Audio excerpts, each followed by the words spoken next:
Christianity is a relationship. It is really a love affair with Jesus Christ. But why fall in love with Jesus and why continue falling in love with Him? Ito po ang ating mensahe ngayon, the Jesus of your needs. Ang Panginoong Jesus na tugon sa ating mga pangangailangan. Matthew chapter 4 verses 23 to 25. Then Jesus went throughout Galilee, teaching in their synagogues, preaching the good news of the kingdom, and healing every disease and sickness among the people. News about him spread all over Syria, and people brought to him all who were ill with various diseases, those suffering severe pain, the demon-possessed, those having seizures, and the paralyzed, and he healed them. Large crowds from Galilee, the Decapolis, Jerusalem, Judea, and the region across the Jordan followed him. May the Lord speak to us personally through these words that we have shared. So what do we see here? That Jesus traveled around. Jesus went around and went everywhere to be among the people. Very especially, Jesus went to be with the needy. And Jesus preached the good news of the kingdom. We should take note here that Jesus preached the good news, not the bad news. Hindi katulad ng nakakagawian ng marami ng mga anak ng Diyos na lagi ang uumpisahan ay kontrobersiya, skandalo, yung nakakapagpaaway, mga divisive issues. But the Lord preached the good news. At ito ay tinutukoy na sa Isaiah 52 verse 7 pa lamang, how beautiful on the mountains are the feet of those who bring good news. Tayo mga Kristiyano ay meron ding dapat matutunan dito that we should bring good news to people, not just bad. And Jesus went around and healed every disease among the people. Lahat ng uri ng sakit, karamdaman, karaingan ay kanyang nilapatan ng lunas. At lahat ng ito ay kanyang ginamot. Ano po ang naging bunga ng makapangyarihang ministeryo ng Panginoon? It is a two-sided ministry. One is teaching, preaching through words, the good news. And the other side is actually healing people's diseases, which is really part of the complete good news. Baliwala na dumagdag ang iyong alam, lumalim ang iyong mga karunungan, pero may sakit ka pa rin. Baliwala na masaulo mo ang mga salita ng Diyos, ang mga laman ng Biblia, pero alipin ka pa rin ng masasamang espiritu.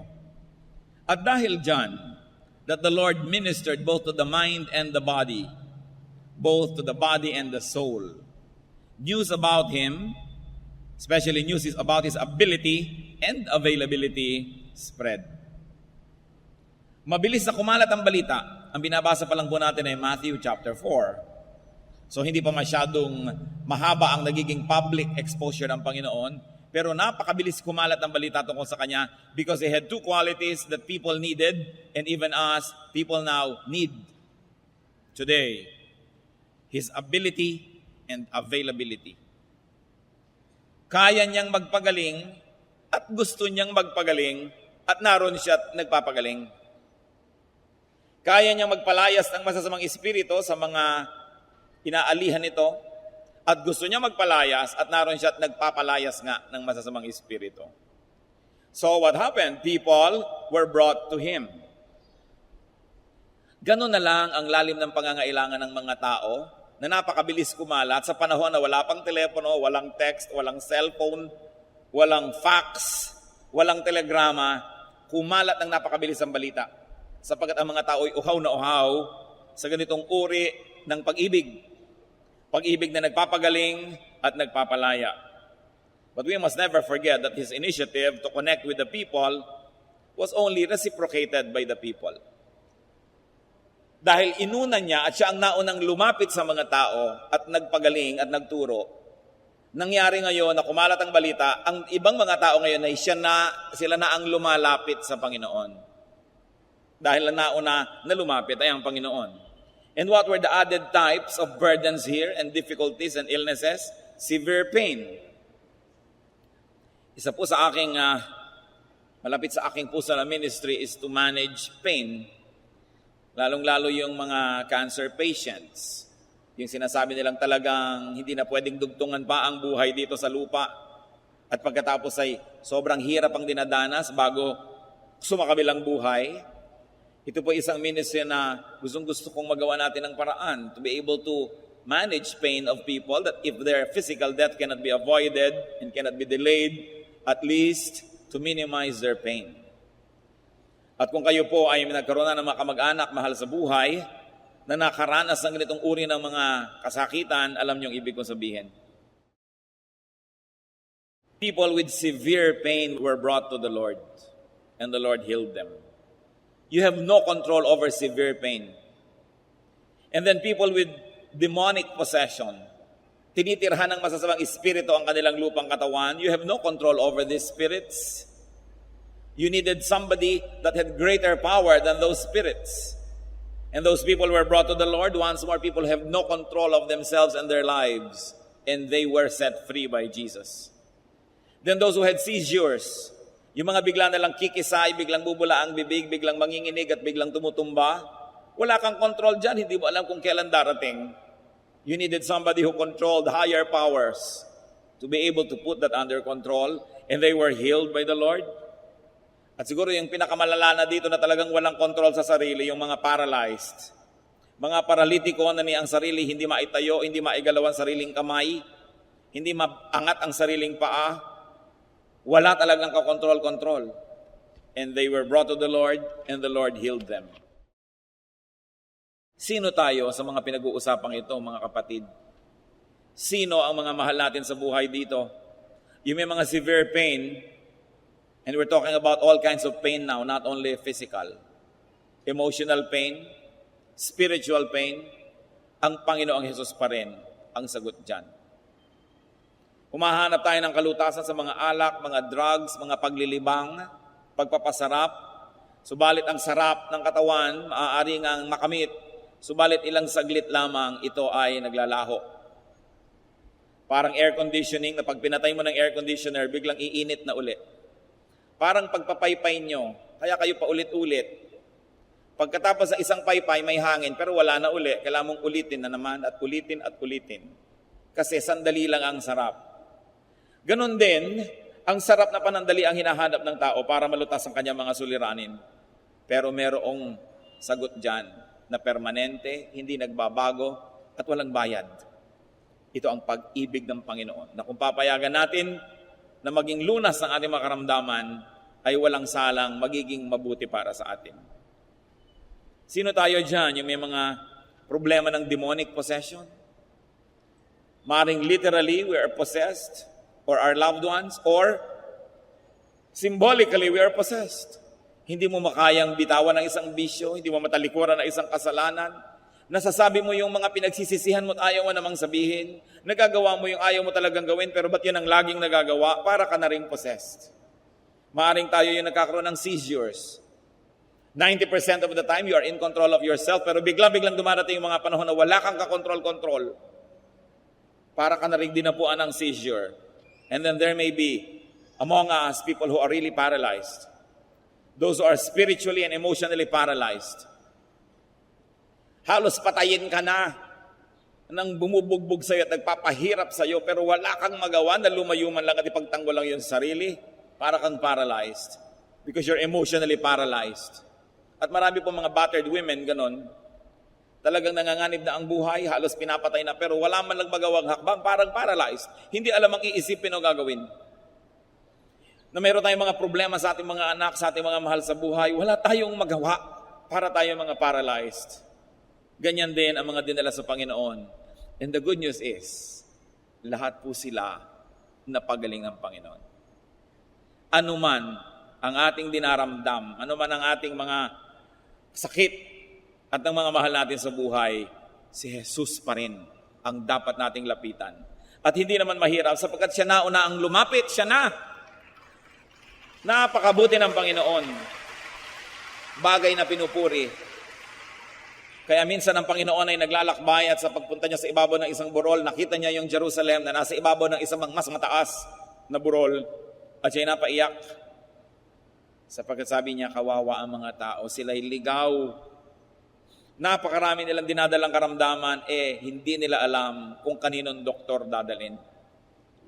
Nakita niyo po sa ating bayan, narong sumikat ang isang nagdodoktor-doktoran na napapababa niya yung araw. Tapos nabisto ng lahat, fake pala. Narong sumikat ang mga faith healers na nabisto rin yung iba, mga atay-atay pala't balon-balunan ng mga manok, yung mga tinatanggal sa'yo. O operahin ka, biglang electric fan ang makukuha sa loob ng iyong tiyan. At maraming naniniwala sapagkat mga desperado. Kung sinong umusong doktor doon, punta doon. O nauso ang ganitong gamot, o nauso ang ganong herb, kahit na lang saan ang tao. Sapagkat lahat ng tao ay may karamdaman. Lahat ng tao ay may kinatatakutang mga sakit. Pero si Jesus ang sagot. Kailangan nating maintindihan, we should be able to operationalize in our daily life what it means that Jesus is our healer. That Jesus is the answer to all our needs. Na kung meron tayong problemang financial, paano mangyayari na si Jesus pa rin ang solusyon?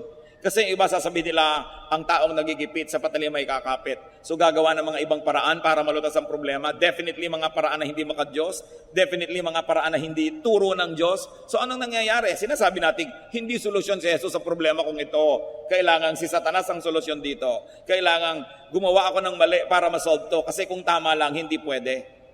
Kailan natin lubos na mauunawaan ang ibig sabihin that Jesus is the answer to all our needs. And the sooner we realize that and operationalize that and make that happen in our lives, the sooner we're going to enjoy the kingdom of heaven. Whatever it means, whatever among its many meanings may be relevant to you.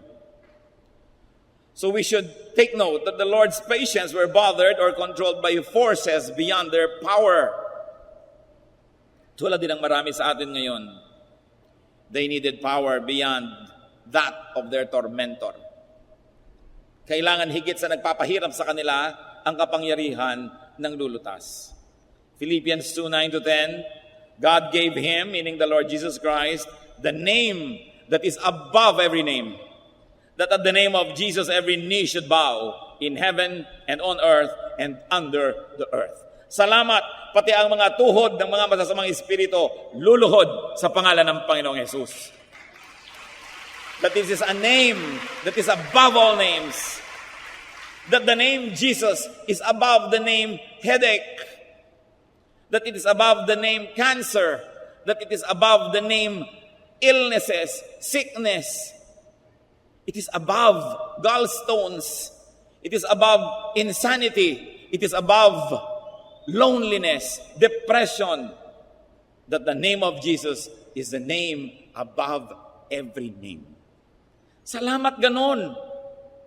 Ngayon, pinakikinabangan ba natin yung katotohanan na yun? That the name of Jesus is above the name of poverty. It is above the name of hunger. It is above the name of corruption. It is above the name of sin, temptation. At kung, mga kapatid, ano man yung name ng taong umaalipin sa inyo, at buong giliw naman kayo nagpapaalipin, the name of Jesus is above that name. The name of Jesus above the name of inferiority complex. The name of Jesus is above the name of shyness. It is above the name of pain or sorrow or bitterness. It is above the name of the past. If your past was ugly and scarred, the name of Jesus is above that name. Napakalalim. Napakalalim. Ang lagi kong ipinapanalangin, Panginoon, bigyan niyo po kami ng kakayahang kuskus man lang ni konti ang ibabaw ng inyong salita.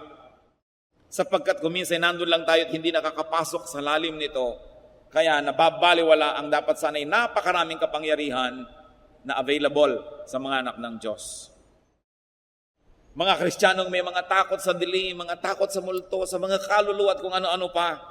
1 John 4:4, the one who is in you is greater than the one who is in the world.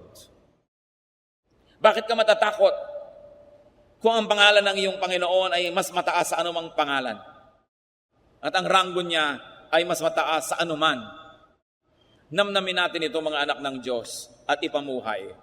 And definitely, you will realize that Jesus loves you. Ginawa ng Panginoong itaas ang kanyang pangalan at na-maintain niya yon. Salamat. Sapagkat kung siya ay nagkasala nung siya ay nabuhay sa lupa, kung siya ay nagpakahina, bumigay, hindi na niya makiklaim that His name is above every name. Mawawalan tayo ng kampyon, mawawalan tayo ng tagapagtanggol, mawawalan tayo ng tatakbuhan, alang-alang sa atin. Talagang pinaghirapan ng Panginoon na malampasan ang lahat ng pagsubok. Kaya dapat tayong laging nagpapasalamat sa Kanya. At kung humaharap sa pagsubok, alalahanin kung sino siya. Na siya'y tagumpay, walang dahilan para matalo ang kanyang mga anak. Natatalo dahil nagpapatalo o nadadaya, nauunahan ng takot. Anong dahilan? Sapagkat mahal tayo ng Diyos, kaya niya ginagawa yon. At yon ay naramdaman ng marami. So Jesus was followed by people. Walang gimmick. Hindi niya sinasabing, tuwing linggo, 3:00 ng hapon, magpapagaling ako, dalhin lahat ng may sakit. Hindi niya kailangan gawin yon. Hindi siya nangangako ng kung ano-ano. Walang mga devices to attract people. The attraction of Jesus was the power of His words. The words that appealed to the mind and the words that quenched the longings of the Spirit. And He was followed by people from Galilee, from everywhere. Inisa-isa po yan sa Biblia at hindi maliit na bagay na inisa-isa. Ang mga sumunod sa Kanya from Galilee, from the Decapolis, from Jerusalem and Judea, and from the regions across the Jordan. In other words, lahat ng mga lugar, may mga kinatawan na sumusunod sa Kanya. Jews and Gentiles alike, the young and old, men and women, the wise and the not so wise, the learned and the not so learned, the rich and the poor, follow the Lord. Ano pang mga challenges ng katotohanan na yan, mga kapatid? That the lovable Jesus did the first move. He did the first move to be with people, to teach, and to heal. John 1:14, the Word became flesh and made His dwelling among us. Nagsakatawang tao ang Panginoon para makiisa, makibilang, makisangkot, makihalubilo sa atin. Sapagkat di natin kaya, ang Panginoon, siya na ang lumapit. And already able, because He is the Son of God, He made Himself available. And because the Christian must be like Christ, Christian, you must be able. Siyempre may ability tayo. Hindi naman napupunta sa isang tao ang lahat ng abilidad, lahat ng kakayanan. But every person is gifted by the Holy Spirit to have an ability. May ability kang mang-encourage, may ability yung isa mang-rebuke, may ability yung isa na tumulong, may ability yung isa na manalangin, may ability na umawit, kung ano-ano. But you should not stop at being able. You should be available. Just like Jesus.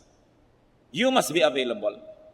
Hindi mo pwedeng ipagkait ang abilidad na ibinigay sa iyo ng Diyos, lalong-lalo sa kanyang iglesia, lalong-lalo sa church, which is His body, of which the head is Jesus. If you are not present, if you do not surrender your ability to the body, you are cheating all of us. Because God gave you an ability to be part of the patrimony of the whole church.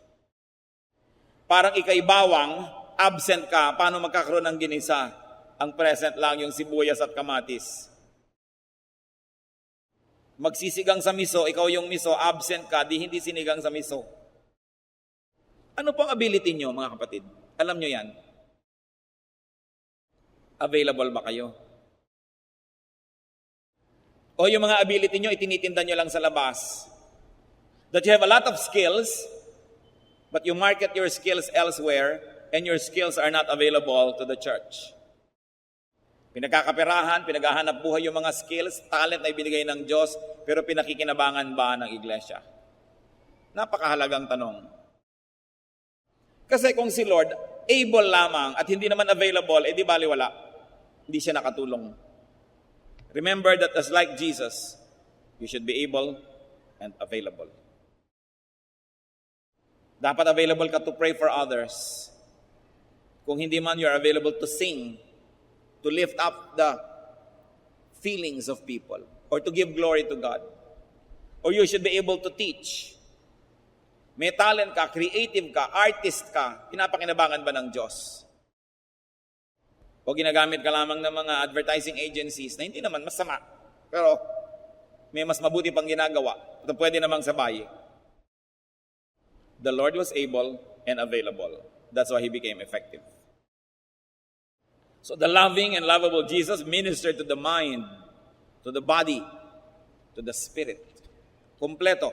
It was a holistic spirituality. Hindi katulad ng nangyayari sa maraming Christian groups ngayon o Kristiyanong tao. May mga grupo, puro doctrine, teaching, pero wala namang healing. Walang love. Puro karunungan.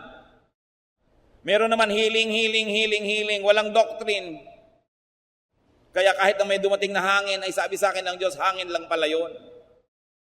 May nakita lamang na formation ng nilugaw, merong vision. Kasi mahalaga po may doctrine and teaching, yan ang ginawa ng Panginoon. He went to teach and preach. At kadobol, He healed people. For the mind, for the heart, for the body, for the spirit. Hindi yung puro ka-teaching, wala ka naman pag-ibig, wala kang tulong sa kapwa, wala kang ginagawa, at yung karunungan mo pa nagiging dahilan para ka maging hambog at maging mayabang. Meron naman talaga, puro na lang supernatural gifts, healing at kung ano-anong mga kababalaghan, pero walang teaching, kaya madaling pasukin ng mga masasamang espiritu para iligaw. Dapat balanced. You should be balanced, and we should, because we are balanced, minister to the total person. Nakita niyo po ang Panginoon, total yung ministration. May preaching at saka may mga pagpapagaling. Mag-iingat kayo sa puro pagpapagaling, puro himala, puro dasal, puro kung ano-ano kababalaghan, pero walang intelligent teaching. Dahil madali ang madala sa kamalian. Bali wala rin naman yung puro karunungan, tapos wala namang mga kababalaghan. Dahil ang kababalaghan sumama sa gawain ng Panginoon. Kasabay. And make sure that you get ministered to as a total person. I was speaking with one friend at sabi niya, ang galing-galing talaga ng tatay ko. Hanga sila sa tatay nila na sumakabilang buhay na. Nung magkokolehiyo kami, miniting kami magkakapatid at sabi, pinag-uusapan kung anong pag-aaralan namin sa kolehiyo. At ang tanong ng tatay namin, sabi niya, ano ba yung hindi nyo masyadong gusto o medyo ayaw nyong pag-aralan o gawin? Sinabi yun ng mga anak, ayoko ng engineering, ayoko ng gano'n kasi maraming math. Ito naman, ayoko ng arts kasi ganito, gano'n. Ito, ayoko ng gano'n, ganyan. Alam niyo sabi ng tatay nila, at sinunod naman. Ikaw, yung ayaw mo ng engineering, yan ang pag-aralan mo. Ikaw, ayaw mo ng arts, pag-aralan mo yan. Ito, ayaw mo nito, pag-aralan nyo, dahil hindi nyo naman talagang kinasusuklaman, medyo ayaw nyo lang, at kaya nyo namang ipasa dahil may brain kayo, at maganda ang foundation nyo sa high school. At sabi ng mga anak, bakit naman po yung ayaw namin na pag-aaralan namin? Bakit nga naman? Tanong nyo rin ba? Sabi ng tatay, kasi yung gusto nyong gawin, kahit anong mangyari at bumaligtad ang mundo, gagawin nyo yon. Ayaw nyo man ng engineering, in between that time, sa inyong mga free time at pagkatapos ng kurso, siguradong pupuntahan nyo rin yung gusto nyo. So mabuting pag-aralan nyo yung ayaw nyo, dahil kung hindi nyo pagagawin ngayon, hindi nyo natitingnan kahit kailan. Hindi na kayo magkakaroon ng balance. Hindi nyo na malalaman yung kabilang banda. So gawin nyo ngayon yung ayaw nyo, dahil ang haba ng buhay ninyo, bata pa kayo, magagawa nyo pa yung mga gusto nyo. Sinunod nila. Naipasa naman, and I think maganda yung bunga. Naging very well-rounded people. Liban nila siguro kung talagang survival ang issue nyo na kailangan nyo ng matutong mag-welding para mabuhay, siguro gawin nyo na yon. Pero ang punto lang ay ito, you must be ministered to as a balanced person. You don't only eat what you like to eat, but you eat also what you need to eat. Huwag lang kayo nakikinig sa mga taong bumobola sa inyo, sumusunod sa inyo, kahit ano ipagawa nyo, ginagawa. Dahil mababaliw kayo pag ganung tao lagi ang kasama nyo. Yung, gawin nyo to, gagawin nga. Sundin nyo to, susundin nga. Tuwang-tuwa ka dahil hindi ka tinatanggihan. Pero anong mangyayari sa'yo? Hindi ka na maitutuwid. Hindi ka na mag-i-improve sa buhay. So dapat nakikinig ka doon sa nagagalit sa iyo, pinapagalitan ka, mali ka, ganyan. Pasalamat ka kung may nagaganoon. Kasi pakikinggan mo lang naman, ikaw naman ang magpapasya kung gusto mo sundin. Pero at least nadinig mo. Don't surround yourself with people that always admire you and say yes and agree with everything you do because mapapahama kayo. Lalong-lalo kung ang mga taong yon ay umaasa sa inyo, binibigyan nyo, nireregaluhan nyo. Natural, papayag. Kahit pag ibitin nyo yan, pati warik, gumulong, gagawin, lalo't binibigyan nyo. Makikinig kayo doon sa mga taong sumasalungat. Lalo't alam nyo na matalino yung tao, hindi naman talaga galit sa inyo, kaya sumasalungat, sapagkat doon tayo nagkakabalance. Alam nyo, si Lord very balanced. How did He grow? Sa Luke 2:52, i-describe ang complete growth ni Lord. And Jesus grew in wisdom and stature and in favor with God and men. Wisdom, brain. Stature, physically, the body. In favor with God, spirituality and holiness. And in favor with men, social development niya. So hindi lang siya in favor with God, tapos kinamumuhian ng lahat ng tao. Hindi rin naman siya pabor ba sa kanya ang mga tao, tapos nagagalit sa kanya ang langit. Balanced. Lalo't meron tayong strong opinion o kaya meron kang strong desire na gawin, lalo ka dapat mag-submit sa magbibigay sa iyo ng balance. Dahil pag walang nagtutuwid sa iyo kung saan ka dadalhin ng iyong mga haka-haka at imahinasyon, you need people that will pull you back to the ground. What a gift! If there's one or two intelligent people who can tell you what you did was foolish, then you say, thank you. You are using your intelligence to correct me. Huwag nating gagayahin po yung mga hangal na nagagalit pag sila'y itinutuwid. Magpapasalamat ka sa kumakalo sa iyo pag sobra ka na. Huwag kang magagalit. Because you will be destroyed when intelligent people do not care about you and do not want to stop you. Napakalaking pagpapala na may nagbibigay ng balanse. At yan ang binigay ng Panginoon. The people were spiritually hungry, He fed them. The people were weak, He strengthened them. Balance. And you know, even now, people are harassed and burdened with pain. They are captured and imprisoned, sometimes fully controlled by evil forces, turning them into paralyzed beings. Anong relevance ni Jesus? The ministry of Jesus was to declare the truth and to set people free. Remember this. The true declaration of truth sets free. John 14:6, Jesus answered, I am the truth. And in John 8:32, you will know the truth, and the truth will set you free. Free tayo dapat sa mga umaalipin at pumipigil sa atin. Dapat ay malaya tayo mula sa mga ganyang mga sakit, lalong-lalo na emotional and spiritual illnesses. Kuminsan ay banal ka mat maka-Diyos, hindi maiwasang may sakit ang iyong katawan because we are living in this imperfect world and we probably are responsible for many of our own illnesses. But the point is, the Lord promises to give us a clean slate in a spiritual way. Yung physical, hindi laging kasama. Hindi ko mo maka-Diyos ka, paghihimalaan ka physically. Pero ang alam ko, nakita natin yan, pag maka-Diyos ka, ang himala na emotional and spiritual, laging available. Kaya kahit na yung hindi mo mapatawad dati, napatawad mo. Yung dati mo mga takot ay nalalampasan mo. Sapagkat ang mahalaga naman ang espiritu eh. Malaya man ang katawan kung nakakulong ang espiritu, baliwala. Ngayon, ikulong man ang inyong katawan ng mga sakit at kung ano-ano. Pag malaya ang inyong espiritu, literally, sky is the limit. Kaya masarap yun nangangarap at nag-i-imagine. Kahit hindi ka nakakasayaw ng balay sa iyong pangarap, nagbabalay ka, nangyayari in the spiritual world. Kaya dapat yung ating espiritu nakakalaya. Pero alam nyo, yung espiritu man, kuminsan hindi makalaya. Hindi makapag-isip ng magagandang bagay, puro negative, hindi malaya. Hindi makatulog, hindi makapamahinga. Binabagabag ng maraming bagay. Diyan, lalong-lalo na, napakahalaga ng himala ng Diyos. Meron mo magtatanong, Pastor, bakit ito? Nagdasal na kami ng nagdasal, paralyzed pa rin ang nanay ko. Hindi naman obligasyon ng Diyos na lahat ng hinihingi natin ibigay niya at hindi yan kasama sa ipinangako. Pero ang pinapangako, spiritual freedom. Emotional freedom. At higit naman yun na mahalaga. Pero paano po nagpalaya ang Panginoon? Paano nagpagaling? Teaching first. Preaching first. Healing follows. Hindi pwedeng healing agad, wala namang teaching. Dahil pwedeng magkaroon ng parang healing, yung pala, deception lang yan ni Satanas para maniwala ka agad. Kaya yun pong may mga gifts of healing, halimbawa. Mga gifts of the Spirit na kakaiba, vision, dreams, prophecy, naniniwala tayong meron pa niyan hanggang ngayon. Pero, ang dapat na laging ginagawa ng taong naniniwalang meron siyang gift of a healing, of prophecy, of kung ano-ano, dapat lagi siyang nakikinig sa intelligent and spirit-filled preaching and teaching para magkabalance siya. Kasi kung lagi lang niyang sasabihin, may vision ako, may leading ako, paano man natitiyak na galing sa Diyos at hindi lang sa iyong emosyon? Kailangan lagi kang napasa sa ilalim sa gifts ng iba.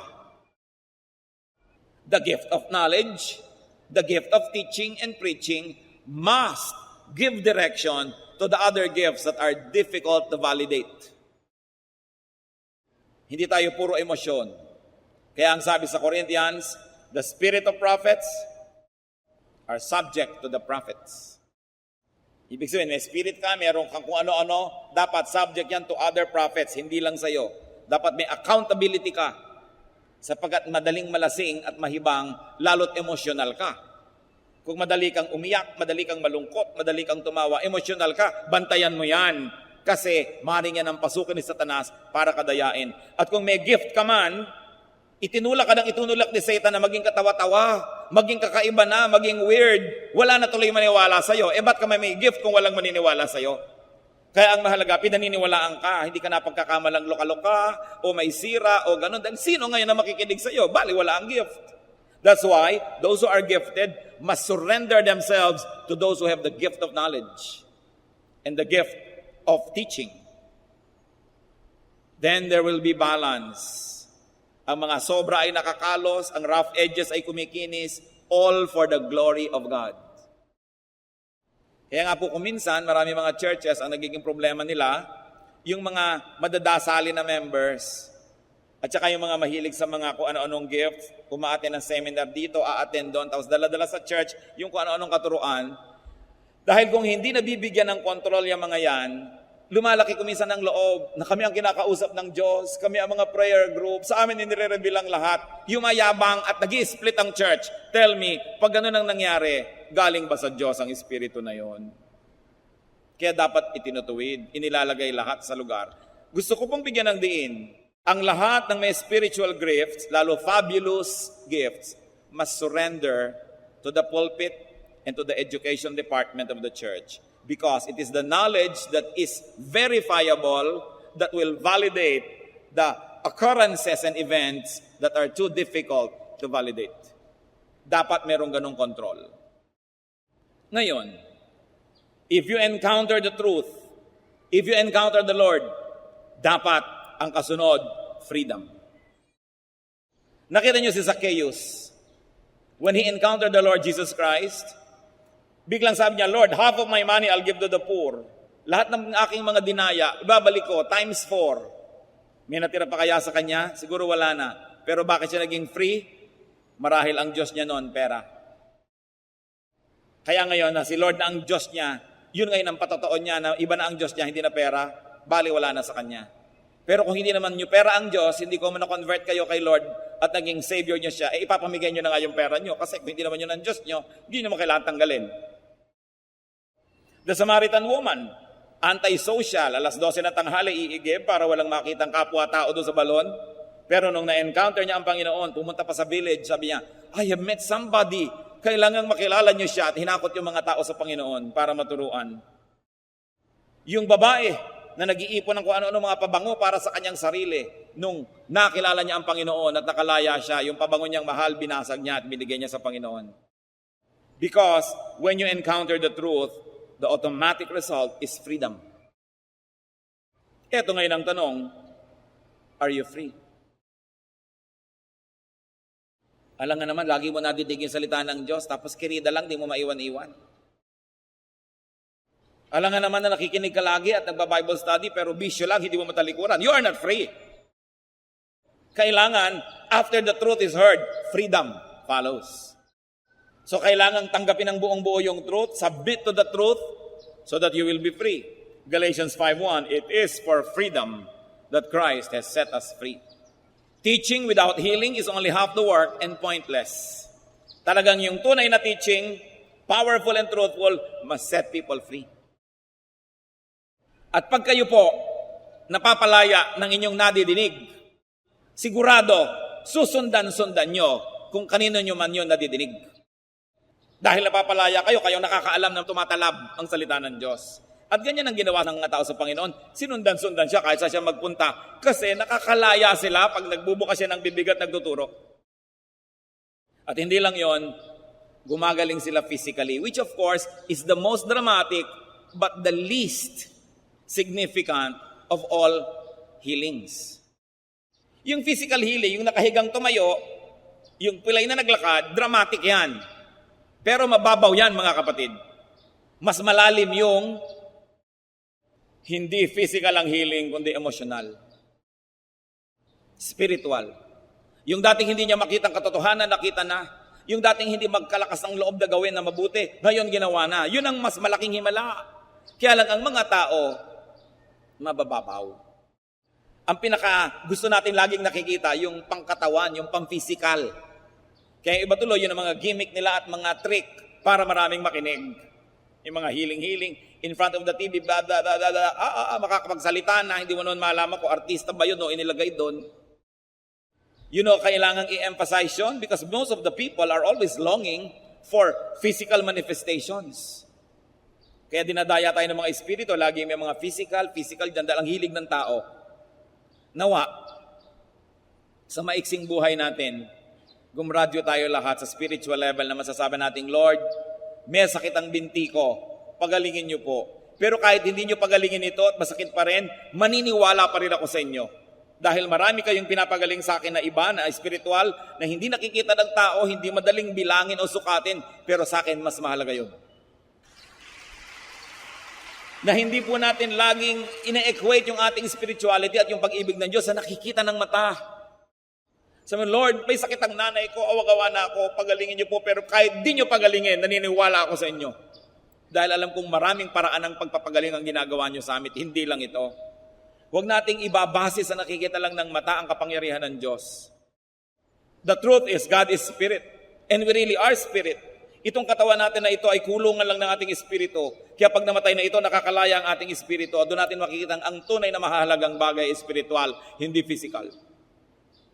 So huwag tayong padayang ganong kahalaga yon. Bagamat mahalaga sa pansamantalang panahon. But what is not important 10,000 years from now is probably not really important. What is important is that which is eternal, that which is spiritual, that is beyond the eyes, the nose, the ears. Spiritual. Now, thank God because it doesn't change. God does not change. Hebrews 13:8. Jesus Christ is the same yesterday and today and forever. Sadly, people are still the same.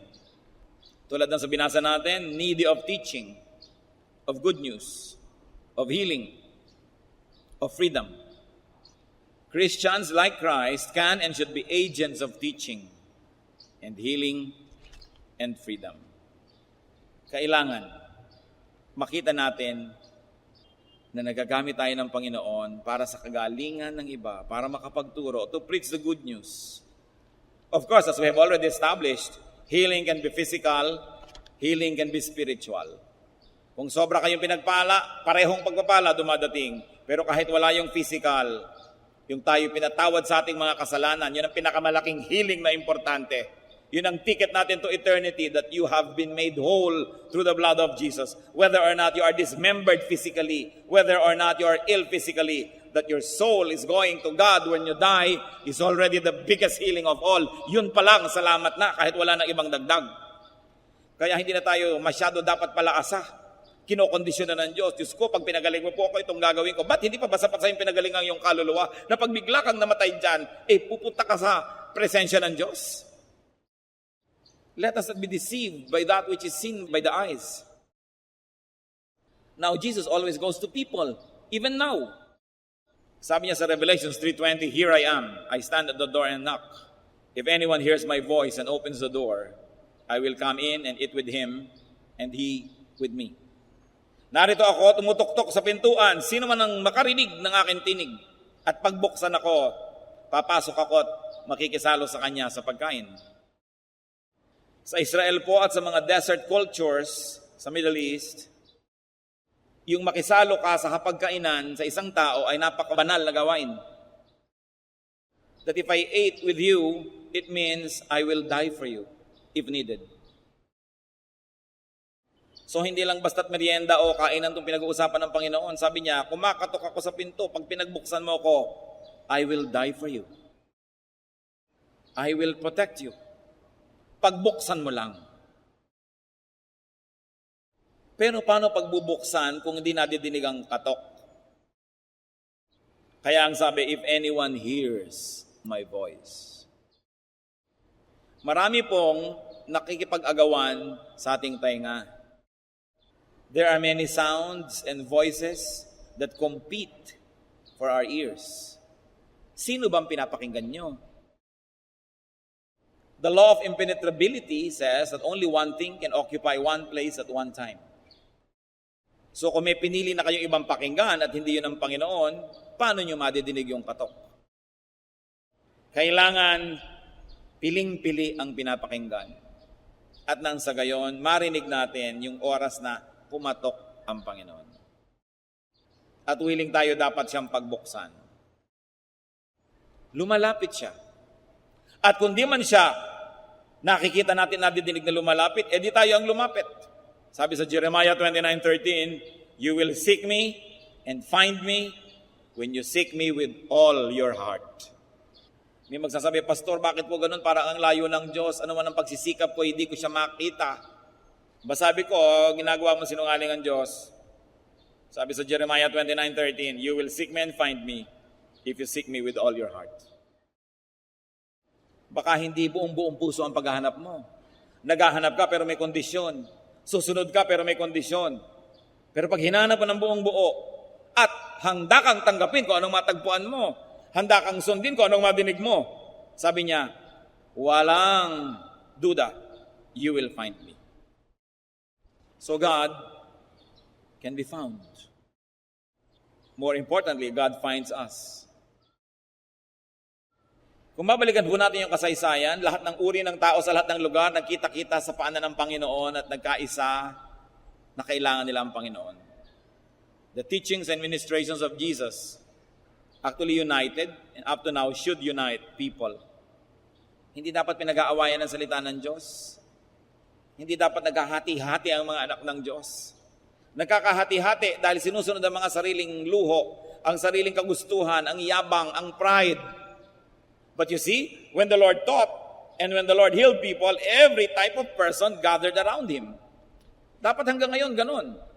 Kung tayo po nakafocus sa salita at pagtuturo ng Diyos, at nakafocus tayo sa Kanyang healing ministration, no issue can divide us. Hindi dapat naghihiwa-hiwalay, hindi dapat nagkakanikanya. Pero nangyayari yon when we are no longer focused on the teachings of Jesus. When we get focused on ourselves, when we are no longer focused on the healing possibilities through Jesus, and we want to be the healers ourselves, divisive. Kaya ang sabi ng Ephesians 4:3, make every effort to keep the unity of the Spirit through the bond of peace. Every effort. Lahat magtulong-tulong para laging may unity. Isa-isang tabi ang sarili at unahin ang ikabubuti ng katawan ni Kristo. It goes without saying that teaching should not result in division. Hindi pa tapos magturo, nagkahiwa-hiwalay, nagkagakagalit, nagpaligsakan, nag-contest. 1 Corinthians 1:12-13, if one of you says, I follow Paul, another, I follow Apollos, another, I follow Cephas, still another, I follow Christ. Is Christ divided? Was Paul crucified for you? Were you baptized in the name of Paul? Sabi ko, sinasabi natin, dito ako sa leader na ito, doon ako dito, nagkakahati-hati. Teka, sabi ganon, bakit kayo ganyan? Hati ba si Kristo? Hindi. Kaya dapat hindi nahahati ang kanyang katawan. Sino man ang gumagawa para ito'y guluhin, hatiin, yanigin, paghiwa-hiwalayin ng mga anak ng Diyos, ay hindi tumutupad sa kagustuhan ng Diyos. Siya ay sumusunod sa kagustuhan ng demonyo. Napakalinaw ng mga salita ng Diyos. At bilang Kristiyano, dapat yung ipinaglalaban, sinisikap, ginagawa ang lahat, that you be taught about the kingdom of God, that you experience the kingdom of God, that you be healed at various levels and in many ways. So welcome Jesus into every room in your house, into every compartment of your heart. Go to Jesus and bring others to Him. If you are a faithful Christian servant, you will go to people. Kayo mismo. Hindi ko maisip na may mga tao na nakatanggap ng kaligtasan, nakakakilala kay Jesus, pero hindi dinadala yon sa kanyang mga kapwa-tao. Na kaya niyang maupo sa isang lamayan, makipagkwentuhan sa mga walang katuturan mga bagay, sa exchange rate ng dollar, sa mga tungkol sa kung ano-ano mga political issues, 30 minutes, 1 hour, pero hindi nababanggit ang Panginoong Jesus. Hindi dapat yon sa mga anak ng Diyos. Kahit saan tayo magpunta tulad ni Jesus, magturo. Yun ang ginawa niya, he taught. Because when you teach, there will be healing. Ngayon yung kailangan sa aming lumakad ka lumpo, gumising ka patay, hindi ganong healing. But when you teach, the emotion, the spirit will be ministered to. And there will be healing, mostly invisible. But you are a Christian, do what Christ did. Go and teach. Luke 10:1-2, the Lord appointed 72 others and sent them 2 by 2 ahead of him to every town and place where he was about to go. He told them, the harvest is plentiful, but the workers are few. Ask the Lord of the harvest, therefore, to send out workers into his harvest field. Mga kapatid, nung ako po'y nakakilala sa Panginoon, 1973, di pa uso yan. Konti lang may Bible. Pag dala-dala mo pa nga yung Bible mo, ano yan? Wala. Ano nga yan? Ano ba? Wala nga. Ano nga yan? Bible. Hindi mo maipagmapuri dahil baka mapagkamalang may sira o kung ano, dahil dala-dala mo. Pero ngayon, hindi na ganon. Ngayon, mga kapatid, kahit saan ako magpunta, people are asking, Pastor, may day by day na po ba dito sa amin? Kailan kayo maglalagay dito? Lagi na lang sabi ko, kulang po tayo na manggagawa eh. Alam niyo po ang tingin ko ngayon, dahil siguro sa panalangin ng mga nauna na sa atin, nung mga Kristiyano, nung unang panahon pa, 1910, 1920, na halos talagang para kami ketong ang tingin ng mga tao dito pag nagba-Bible ka nun. Nung pamananalangin na sila, and throughout the generations, the Christians were always praying, andito na ngayon, the harvest is plentiful, but the workers are few. Kaya nga po kayo dyan, aking gustong lagi na lamang na bigyan ng hamon. Mag-Bible study naman kayo, mag-lead kayo. Kung hindi kayo marunong, hindi kayo sanay, we will train you. But do Bible studies in offices. Kung ayaw niya sa office niyo, sa office ng iba. I encourage businessmen and employees. You want to become pastors, we will train you to be doubly productive pastors. We will not ask you to resign. We're not going to ask you to leave your jobs or your businesses, but we'll train you to be pastors para dalawa ang ginagawa niyo. You're doubly productive. It's possible and it can be done. In fact, it's the only way to do Christian ministry now. Because when the workers are supporters of themselves, then the resources of the church doesn't get strained and more work is done. But I'm telling you this, work because the laborers are few. Huwag niyong ipagkait sa iglesia ng Diyos ang mga karunungan, training, and education na ibinigay sa inyo ng Panginoon. Kailangan natin pagtulong-tulungan ito. At kailangan natin inililigtas ang church sa mga divisive elements, sa mga aha, sa mga alakdan, sa mga makakamandag na mga ulupong, sa mga hudas. You've got to protect your church. Hindi nyo dapat pinapayagan yung mga divisive people, kwento-kwento, dal-dal-dal-dal. Dahil kung mga disente, they should talk openly. But sometimes, our decency is our weakness. Kahit po sa ating church, mga kapatid, pag may dinidisiplina tayo, kahit anong immoralidad ang ginagawa, hindi natin pinupulpito, hindi natin pinapahiya. Why? Because our goal is that they should be ministered to, counseled, restored, so they could be quietly brought back to the ministry. Pero ang nangyayari, yung mga dinidisiplina mo, sila ang nagpapublicity sa labas, inaapi sila, kinakawawa sila, blah, blah, blah, blah, blah, blah. And our silence sometimes works against us. But we choose to be decent nevertheless. If people choose to be evil, let them be evil. But this church chooses to be decent. Ang tatandaan nyo ito, ang church train ng workers, alam nyo yan. Marami tayong tinutustos, umi-import tayo ng maraming mga mahuhusay na teacher to train our workers. Encourage tayo ng encourage na magka-ministry ang mga tao. Anong kabaliwan kung meron kang manggagawa na matino, tatanggalin mo, matino pala. Anong kabaliwan na may manggagawa kang mahusay, didisiplinahin mo, mahusay pala. Maniwala kayo at kayo laging manalig. Pag may worker na inalis o may worker na dinisiplina, siya ang may problema. Dahil gustong-gusto natin magka-worker, ano't aalisin mo? Bakit? Kaya huwag kayong papayag na ang church sinisiraan. Because this is the body of the Lord. Pero yun nga, hindi ka taka-taka dahil maging sa 12 disipulo ng Panginoon ay may Judas. Dapat lang tayong maging maingat na hindi tayo maging ganon o hindi tayo yung kasama nun.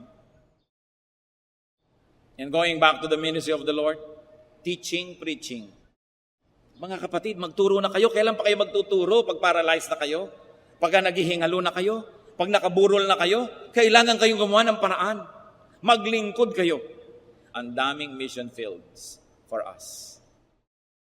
Sa sandali ang buhay, lahat tayo ay mamamatay din.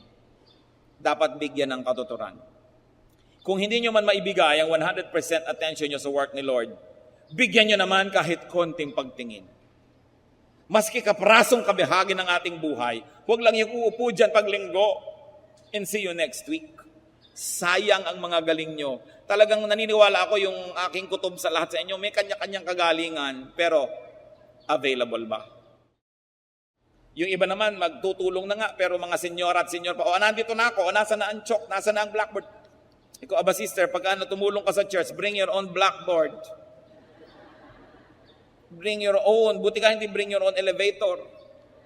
Ganun talaga. Huwag mong asahan na kung ikaw nag-volunteer work, bigla ka namang isa pang trabaho, asikasuhin ka lamang at suyo-suyuin. Talagang kakapalan mo ang iyong dibdib. May mga frustration. Kung minsan yung katrabaho mo, katulad mo rin nagsisimula, hindi rin marunong o naiinis ka. Pero pag nagpadala ka doon, walang matitira sa army ng Diyos. Kailangan mo, nandito ako dahil tinatawag ako ng Diyos. Kahit ano, pag makita ko dito, mag-enjoy ako at hindi, gagawin ko dahil ito ang dapat. Hindi dapat maninipis. When you go to people and when you minister to them, people will also go to you and find satisfaction. This is always the best. That when you minister to people, they find satisfaction. Remember that the goal and result of teaching is healing. Baliwala ang teaching that doesn't end in healing. So heal and be healed. Tulad ngayon, ano pong healing ang kailangan natin sa Panginoon ngayon? Diyos naming Ama, tulad ng mga tao doon na naghahabol kay Jesus, ganyan din kami ngayon. Sari-sari ang aming mga karamdaman. Physical, emotional, spiritual. Nananalig kami sa iyong salita. Nananalig kami sa iyong galing. Nananalig kami, Panginoon, sa iyong pag-ibig. Pagalingin niyo nga po kami. Pagalingin niyo po kami. Panginoong Diyos, nakita mo po kung mga anak mo. Naniniwala na kayo'y nagbibigay. Naniniwala sa inyong kapangyarihan. At higit dyan, Panginoon, dahil alam na may pangangailangan. Kumilos kayo, Panginoon. O Lord God, in the name of Jesus, your Son, open the windows of heaven and pour blessings upon these people. Alang-alang sa mga sugat ni Jesus. Alang-alang sa kanyang pagpasa ng krus na mabigat. Alang-alang sa kanyang laman, buto at mga litid na tinagusan ng mga bakal na mga pako, Panginoon. Alang-alang sa dugong tumahigi sa kanyang mga bahagi ng katawan at sa kanyang noo, Panginoon, sa koronang tinik na kanyang sinunong. Alang-alang sa kanyang kamatayan at pagkabuhay na muli, Panginoon, ngayon din, hinihiling ko, pagalingin yung mga anak niyong ito. Wala naman kami ibang lalapitan, kayo lang.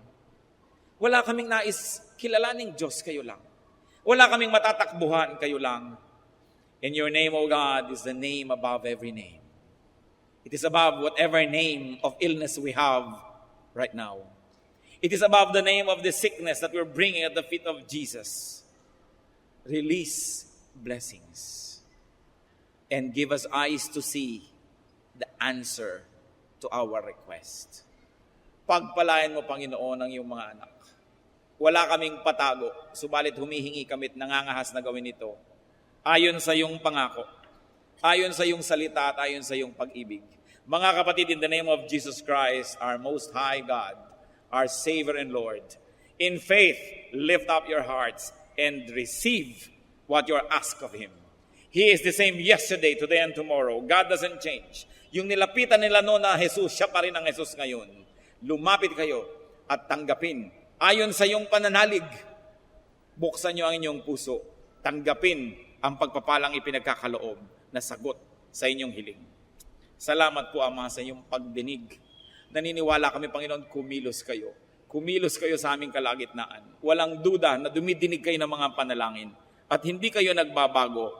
Thank you, Lord, for healing. Thank you, Lord, for physical, emotional, or spiritual healing. At nawa, Panginoon, sa pagpapagaling mo sa amin, kami naman, sa pagtanaw namin ng utang na loob sa iyo, ay maging kasangkapan mo rin sa pagpapagaling ng iba. Pinupuri ka namin, Ama, sa ngalan ng iyong anak na si Jesus.